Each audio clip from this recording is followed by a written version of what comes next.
ரொம்ப ஆச்சரியமா இருக்குது. ஒரு பக்கம் பொறுமைன்னு ஒரு வேர்டு, இன்னொரு பக்கம் ஓடு. இப்போ ரெண்டுமே வந்து ஒரு கான்ட்ராவர்சியா இருக்கிற மாதிரி தோணும். பட் இதை நான் வந்து என்னுடைய வாழ்க்கையில கையாளுறதுல நான் கொஞ்சம் லேக் ஆகுறேன். அது எப்படி நம்ம வந்து யூட்டிலைஸ் பண்ணலாம்? கோல் அவசியம்தான் கண்டிப்பா.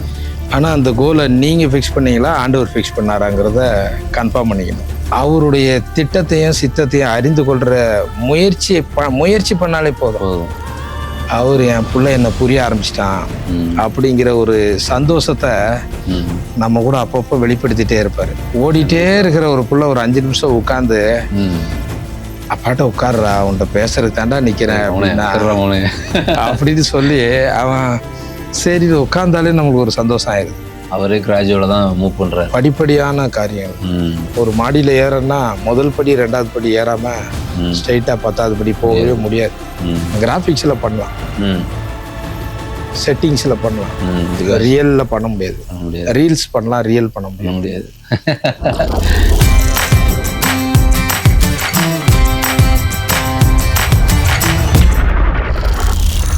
ஆமா, எப்படி இருக்கீங்க? சூப்பரா இருக்கிற. நீ எப்படி இருக்கிற? நல்லா இருக்கு மாமா. அப்புறம் ரொம்ப ஃப்ரெஷ்ஷா இருக்கீங்க. பார்த்து ரொம்ப நாள் ஆச்சு. ஒன்று பார்த்து இருக்கும்னு நினைக்கிறேன். 2 years 3 years மேல இருக்கும்னு நினைக்கிறேன். ஆமாம்மா, கண்டிப்பா இருக்கும். எல்லாம் எப்படி இருக்காங்க வீட்டில்? எல்லாரும் சூப்பரா இருக்கும் ஆண்டவருக்குள்ள. Okay okay. ஸோ ஆண்டவருக்குள்ளன்னு சொல்லும்போது எனக்கு சமீபத்தில் ஒரு காரியம் ஞாபகம் வந்துச்சு. அது நீங்க தான் சொன்னீங்க, வெளி தோட்டத்தில் எப்படி இருக்குங்கிறது முக்கியம் இல்லைப்பா, கிறிஸ்துவுக்குள்ள நம்ம எப்படி இருக்கிறோம் அப்படிங்கிறது தான் ரொம்ப முக்கியம் அப்படின்னு சொல்லி நீங்க சொன்னீங்க இல்லையா? ஸோ எப்படி இருக்கீங்க கிறிஸ்துவுக்குள்ள? கிறிஸ்துவுக்குள்ள அவர் விரும்புகிற வண்ணமா நடப்பதற்கான முயற்சியில பொறுமையா போயிட்டு இருக்கிறேன். கண்டிப்பா. அது வந்து எபிரேயர் 12:1 சொல்லுது, விசுவாசத்தை துவக்கிறவரும் முடிக்கிறவருமாகிய இயேசுவை நோக்கி பொறுமையோடு ஓட கடவுவோம். ரொம்ப ஆச்சரியமா இருக்குது. ஒரு பக்கம் பொறுமைன்னு ஒரு வேர்டு, இன்னொரு பக்கம் ஓடு. இப்போ ரெண்டுமே வந்து ஒரு கான்ட்ராவர்சியா இருக்கிற மாதிரி தோணும். பொறுமையானா நிதானமா நடந்து போறதுதான் சொல்லுவாங்க. சொல்லாது ஓடுங்கிறாரு. பொறுமையா என்னன்னா, உனக்கு நியமித்த ஓட்டத்துல நான் நடத்துகிற பாதையை புரிஞ்சு பொறுமையா ஓடு. ஆக்சுவலி பைபிள் வசனம் சொல்றது பொறுமையோடு ஓடக்கடவோம் அப்படின்னு சொல்லுது. பட் இதை நான் வந்து என்னுடைய வாழ்க்கையில நான் கையாளுறதுல நான் கொஞ்சம் லேக் ஆகுறேன். அது எப்படி நம்ம வந்து யூட்டிலைஸ் பண்ணலாம்? கோல் அவசியம்தான் கண்டிப்பா. ஆனா அந்த கோலை நீங்க ஃபிக்ஸ் பண்ணீங்களா ஆண்டவர் ஃபிக்ஸ் பண்ணாராங்கிறத கன்ஃபார்ம் பண்ணிக்கணும். சுவாரஸ்யமா இருக்க. எபிரேயர் 12:1 விசுவாசத்தை துவக்கிறவரும் அவர் தான், முடிக்கிறவரும் அவர் தான். இப்போ அவரை சார்ந்து கொள்ளாம நானா துவக்கிக்கிறேன், நானா முடிக்கிறதுக்கு ட்ரை பண்றேன். அப்போ தடுமாற்றம் வர்றத தவிர்க்க முடியாததா மாறிடுது. அப்போ அந்த தடுமாற்றங்களும் சில தோல்வியாய் முடிந்து விடுமோ என்கிற ஒரு பயமும் வரும்போது அந்த டெஸ்டினேஷனை ரீச் பண்றது நாட் பாசிபிள்ங்கிற மாதிரி மாறிடுது. அப்போ அந்த டெஸ்டினேஷனை யார் ஃபிக்ஸ் பண்றது? அப்போ ஆண்டவர் நியமிச்ச ஓட்டத்துல ஓடணும். கண்டிப்பா. உங்க கோல் அச்சீவ் பண்றது நீங்க ஓடுனீங்கன்னா டயர்ட் ஆயிருவீங்க. கண்டிப்பா. ஆண்டவர் உங்களுக்கு வச்சிருக்கிற கோலை புரிய ஆரம்பிச்சு அவருடைய திட்டத்தையும் சித்தத்தையும் அறிந்து கொள்ற முயற்சி பண்ணாலே போதும். அவர் என் பிள்ளை என்னை புரிய ஆரம்பிச்சிட்டான் அப்படிங்கிற ஒரு சந்தோஷத்தை நம்ம கூட அப்பப்போ வெளிப்படுத்திட்டே இருப்பாரு. அது ஒரு சந்தோஷம். ஆமா, என் பிள்ளை என்ன காது கொடுத்து என் பிள்ளை கேக்குறான். இவ்வளவு சந்தோஷம் இல்ல? ஓடிட்டே இருக்கிற ஒரு பிள்ளை ஒரு 5 நிமிஷம் உட்காந்து அப்பாட்ட உட்கார்றா, உன்கிட்ட பேசுறதுக்கு தாண்டா நிக்கிறேன் அப்படின்னா அப்படின்னு சொல்லி அவன் சரி உட்கார்ந்தாலே நமக்கு ஒரு சந்தோஷம் ஆயிருது. அப்போ ஆண்டவர் நம்மை குறித்து என்ன நினைக்கிறாரு, என்ன எதிர்பார்க்கிறாருங்கிற சிந்தனைக்குள்ள நம்ம எப்போ வர்றோமோ அப்போவே ஆண்டவருடைய கரத்துல பயன்படுத்துறதுக்கு அவருடைய திட்டங்கள், அவருடைய காரியங்களை குறித்து கிராஜுவலா 1 by 1 நம்மளோட கூட இடைப்படுவார்.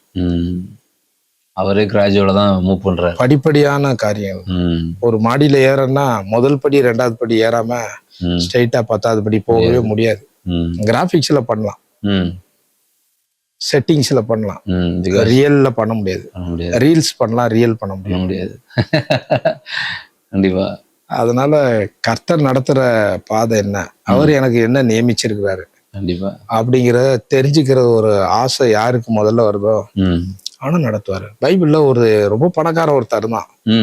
அவனை ஊர் மக்கள் எல்லாரும் காரி துப்புவாங்க. அவன் காதுபடவே பேசுவாங்க. பாவியான மனுஷன், அநியாயக்காரன், அநியாயமா வரி வசூல் பண்றான் பாரு, இவெல்லாம் நல்லா இருப்பானா அப்படின்னு சொல்லி அவன் வெறுக்கிற அளவுக்கு அவன் காதுல பேசுவாங்க. அவ்வளவு மோசமான வாழ்க்கை தான் வாழ்ந்தான். ஆனா ஒரு நாள் அவன் இயேசு எப்படிப்பட்டவரோன்னு பாக்குறதுக்கு ஒரு ஆசை வந்துருச்சு அவனுக்குள்ள. இந்த கிராஜுவல் மூமெண்ட் வந்துச்சு. ஆமா, இயேசு குறித்து என்னெல்லாம் ஜனங்க பேசுறாங்கிறத காதுல கேட்க ஆரம்பிச்சிட்டான். இயேசு நல்லவரு, பாவிகளை ரொம்ப நேசிக்கிறாரு. அப்போ அவனுக்குள்ளே ஒரு சின்ன ஆசை, அப்போ என்ன கூட நேசிப்பாரா?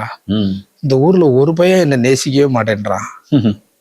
இப்போ மனிதர்களுடைய எண்ணங்கள் எப்படி இருக்குன்னா, நான் எப்படி வேணா இருப்பேன், ஆனா எல்லாரும் என்ன நேசிக்கணும். ஆனா ஆண்டவருடைய காரியம் எப்படி இருக்குன்னா, உங்களுக்கு என்ன செய்யணும், மற்றவர்கள் உங்களுக்கு என்ன செய்யணும்னு விரும்புறீங்களோ நீங்க அதை செய்யுங்க அப்படின்றாரு. இத பேசுறதுக்கு நல்லா இருக்கும், ஏத்துக்கிறதுக்கும் செயல்படுத்துறதுக்கும் மனிதன் தயாரா இல்ல. அந்த மனுஷன் அப்படிதான் இருந்தான்.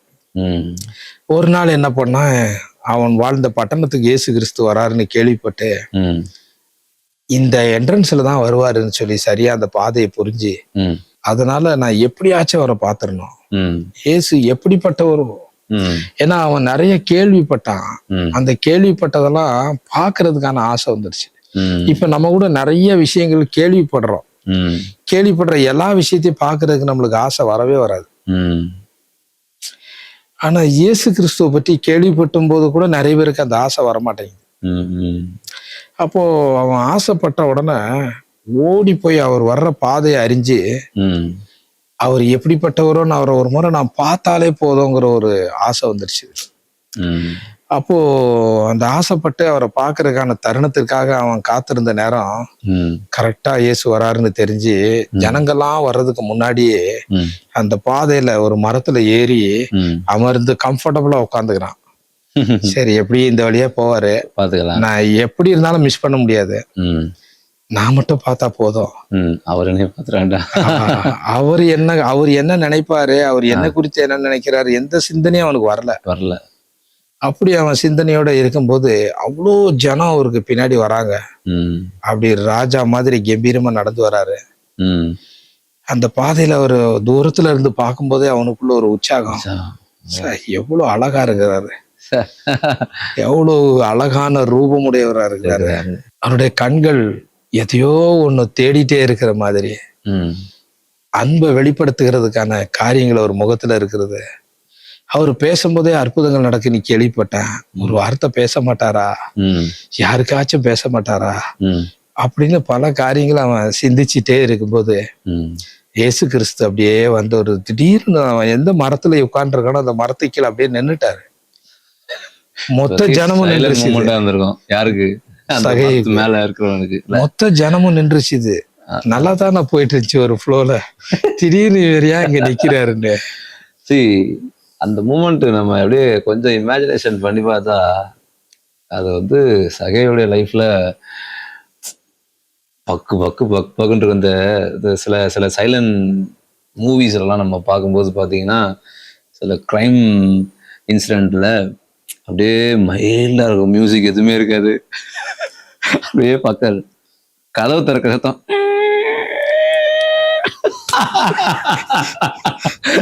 அந்த டைம்ல வந்து ஆடியன்ஸ்னா ஒவ்வொருத்தர் ரியாக்ஷனும் அந்த மாதிரி சகையோட லைஃப்ல என்னடா நம்ம நினைச்சது ஒண்ணா இருக்கு, பார்த்தாச்சு, ஆனா இங்க வந்து நிக்கிறாவ, என்ன பிளானா இருக்கும், பெரிய ஒரு எக்ஸைட்மெண்ட் இருந்திருக்கும்.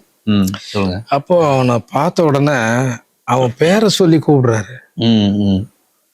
அப்போ நம்ம நினைக்கிற நிறைய காரியங்கள் என்ன, ஆண்டவருக்கு எதுவும் தெரியாதுன்னு நினைக்கிறோம்.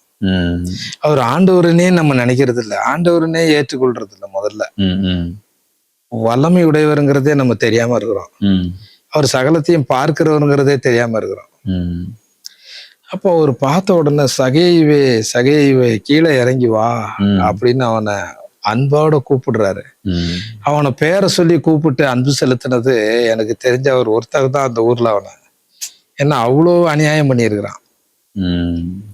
பேர் வந்து நம்மளை கூப்பிடுறதுக்கு தான் பேர் வச்சிருக்கிறாங்க. ஆனா அந்த பேரை சொல்லி கூப்பிடுற பாக்கியமா அந்த யோகியமா நம்ம நடக்கணுமாங்கிறத நம்ம சிந்திக்கணும். சில பேரை பார்த்த உடனே பேரை தவிர வேற எதை வேணா சொல்லி கூப்பிடலான்னு தோணும்னா அவன் வாழ்க்கை அப்படி இருக்குது. இந்த போறான் போற ஒரு பைத்தியக்காரன். சில நேரங்கள்ல சில பேரை நம்ம சொல்லக்கூடிய மாதிரி அவங்க வாழ்க்கை நடக்கிறாங்க. அப்போ இவனை பார்த்து ஆண்டவர் பேரை சொல்லி கூப்பிட்ட உடனே மனசு அப்படியே இழகிட்டான். ஏன்னா எப்பவுமே அநியாயக்காரன், பாவியான மனுஷன், அக்கறவும் பிடிச்சவன், பணாசை பிடிச்சவன், நிறைய வரி போடுறான். அப்படியே வார்த்தைகளை கேட்டு கேட்டு பழகினவனுக்கு சகைவே கீழே இறங்கி வா, இந்த வார்த்தை அவனுக்கு ரொம்ப ஆறுதல் ஆயிடுச்சு. அதுலயும் அடுத்த வார்த்தை சொல்றாரு, சீக்கிரமா இறங்கி வாப்பான்றாரு. அப்போ நம்ம வாழ்க்கையில கூட நிறைய இறங்கி வர வேண்டிய விஷயங்களை ஆண்டவர் எதிர்பார்க்கிறாரு. நம்ம மேல ஏறி உட்காந்துக்கிறோம், நான் தான் பெரிய ஆளு, என்கிட்ட நிறைய பணம் இருக்குது, நான் நிறைய படிச்சிருக்கிறேன், யாரும் என்கிட்ட சொல்ல வேண்டிய அவசியம் இல்லை அப்படின்னு நம்ம பெருமையா மேட்டிமையான எண்ணத்தோட நம்ம எங்கேயோ உட்கார்ந்துட்டு இருக்கிறோம். இப்போ ஆண்டவர் அவனை இறங்கி வர சொல்றாரு. அவன் இறங்கி வந்து அவரு கூட நடந்து போறான். அவர் ஒரு வார்த்தை பேசவே இல்லை. அங்க ஒரு மனம் திரும்புதல் நடக்குது. அதுல ரொம்ப ஆச்சரியமான விஷயம் என்னன்னா, ஆண்டவருடைய பிரசன்னம் எங்க இருக்கோ அங்க மனம் திரும்புதல் தன்னால நடக்கும். ஆண்டவருடைய பிரசன்னம் இருக்கிற இடத்துல பாவத்துக்கான சிந்தனைகள் வருவதற்கு வாய்ப்பே இல்லை. அப்போ ஒரு உரையில ஒரு கத்தி தான் இருக்க முடியும். கண்டிப்பா ஒண்ணு பரிசுத்தம் இல்ல அசுத்தம். பிசாசு இருக்கிற இடத்துல அசுத்தத்தை தவிர வேற எதுவும் இருக்க முடியாது. ஆனா ஆண்டவராய் இயேசு கிறிஸ்து எங்க வராரோ அங்க வெளிச்சம் தான். நான் உலகத்துக்கு ஒளியா இருக்கிறேன்னு அவரு எந்த மனுஷனையும் உலகத்துல வந்து எந்த மனுஷனையும் பிரகாசிப்பிக்கிற மெய்யான ஒளி அவர் தான். இருளான வாழ்க்கையில சகைவுக்கு வெளிச்சத்தை காண்பிக்கிறதுக்கு வந்தாரு. நீ போற பாதை சரியில்லைப்பா, உனக்கு நீ நியமிச்ச ஓட்டம் சரியான ஓட்டம் இல்லை, அந்த ஓட்டத்தினுடைய முடிவு மரணம், அந்த மரணம் ஆத்மீக மரணம். ஆனா நான் உனக்கு நியமிச்ச ஓட்டத்துக்கு நீ திரும்பி வந்தனா உனக்கு ஜீவன் உண்டாகும். அந்த ஜீவன் பரிபூர்ணப்படுத்துறதுக்கு தாப்பா நான் வந்திருக்கிறேன், என் ஜீவனை உனக்கு தரதுக்கு தாப்பா நான் வந்திருக்கிறேன். அந்த சிந்தனையோட அன்பு செலுத்துகிற அந்த புள்ளியில சகைவை சந்தித்த மாத்திரத்துல அவரு அமைதியா இருக்கிறாரு. என்கிட்ட ஏதாவது பேச மாட்டானா? மனம் திரும்புதலின் கிரியைகளை அவனுக்குள்ள துவக்கி வச்சிட்டாரு. விசுவாசத்தை துவக்கிறவரு கூட வந்து ஸ்டார்ட் பண்ணி விட்டாரு. இப்போ அவனுடைய சிந்தையில மாற்றங்கள் வந்த உடனே ரட்சிப்பு உண்டாக வாயினாலே அறிக்கை செய்யப்படும், நீதி உண்டாக இருதயத்துல விசுவாசிக்கப்படும். ரோமர் 10:10 உள்ள வார்த்தை சகை வாழ்க்கையில நிறைவேறுது. அப்போ ஆண்டவர் அவனுக்கு வச்சு நியமிச்ச ஓட்டத்தை புரிஞ்சுக்கிறதுக்கான நேரம் வந்த போது அவன் கண்கள் திறக்கிறான். சொல்றான், நான் யார்கிட்டயாச்சும் அநியாயமா வாங்கியிருந்தா நாளத்தனையா நான் திருப்பி கொடுத்துறேன். அப்படின்னா அதுக்கான வட்டி முதல் எல்லாத்தையும் சேர்த்து 4 times அவன் திருப்பி கொடுக்குறான். அது ஆண்டவர் அவன்கிட்ட நீ திருப்பி கொடுன்னு சொல்லவே இல்லை, அவனாவே தீர்மானிக்கிறான். அப்போ ஆண்டவர் நியமிச்ச ஓட்டத்தை புரிஞ்சுக்கிற இடத்துக்கு எந்த மனிதன் வந்தாலும் அவனுக்குள்ள வெளிச்சம் பிரகாசிக்க ஆரம்பிச்சிடும், வெளிச்சத்தினுடைய வேலையை செய்ய ஆரம்பிச்சிடும். அப்போ அவன் இடறி போக மாட்டான். உங்களுக்குள்ள இருள் இருக்கும்போது தடுமாறுறதுக்கான வாய்ப்புகள் அநேகமா இருக்கு. அப்போ உங்களுக்கு நீங்களே ஒரு பாதையை நியமிச்சீங்கன்னா அந்த பாதை நிச்சயமா இருளா தான் இருக்கும். ஆண்டவர் நியமிச்ச பாதையை கண்டுபிடிக்கிறதுக்கு தான் அவரை தான் நம்ம நோக்கி பார்க்கணும். அப்ப அவரை நோக்கி பார்க்கறதுக்கு தடை மாத்திரம் 2 மாத்திரம் சொல்லிட்டு முடிச்சிடுறேன். நம்பர் 1, நம்ம சுற்றி நெருங்கி வருகிற பாவத்தை முதல்ல தள்ளணும். ஆண்டவர் ஒரு பக்கம் நம்மளை நெருங்கி அன்பு செலுத்த ஆசைப்படுறாரு. அந்த அன்பை பெற்றுக்கொள்றதுக்கு எல்லாரும் ஏங்குறோம். ஆனா நடுவுல ஒரு கேப் இருக்குது. அந்த கேப் தான் பாவம். நாமும் அவரிடத்துல நெருங்க முடியாது, அவரும் நம்மிடத்துல நெருங்க முடியாது. அப்போ அந்த பாவமாகிய அந்த காரியம் கழுவப்படுறதுக்கு அங்கே ஒரு வழி உண்டாக்கப்படுறதுக்கு தான் தேவாலயத்தின் திரைச்சீலை கீழே இருந்து மேல கிழிச்சா கூட இந்த படுபாய் பயில கிழிச்சிட்டானுங்கம்பானுங்க. அப்போ ஒருவனும் திறக்க முடியாதபடி பூட்டுறவரு, ஒருவரும் பூட்ட முடியாதபடி திறக்கிறவரு மேல இருந்து கிழிச்சாரு. கிழிச்சிட்டு இனி பிரதான ஆசாரியம் வருஷத்துக்கு ஒரு வாட்டி போக வேண்டிய அவசியம் இல்லை, பிரதான ஆசிரியர் மொத்தமா ஒரே முறை சிலுவையில மரிச்சு உங்களுக்காக தேவாலய திரைச்சலையை திறந்து கொடுத்துட்டாரு. புதிதும் ஜீவனுமான பாதை. அந்த பாதையை கண்டடைகிறவர்கள் பாக்கியவான்கள். அதுலயும் பாதை தான் சொல்லப்பட்டிருக்குல்ல. ஸோ நியமிக்கப்பட்ட பாதையில நியமிக்கப்பட்ட ஓட்டம் அது நம்ம பொறுமையா ஓடும்போது நாம நிச்சயமா வந்து சேஃபா இருப்போம். அதுல ஓடுறதுங்கிற ஒரு வார்த்தையில இருக்கக்கூடிய ஒரு சின்ன புரிதலுக்காக சொல்றான். ஓடுறவன் வந்து நிக்காமலே போவான். அப்போ பொறுமையா போற அந்த பாதையிலேயே நம்ம நிக்காமலே போயிட்டே போயிட்டு இருக்கணும். நின்னுட்டனாலே அப்புறம் கொஞ்சம் உட்காரலான்னு இந்த மனசு சொல்லும். அப்புறம் முயலும் ஆமையும் சேர்ந்த மாதிரி முயலாம கூட வந்துடும். முயலாமை ஒரு மனுஷன் வாழ்க்கை இருந்துச்சா அவன் சோம்பேறி ஆயிடுவான்.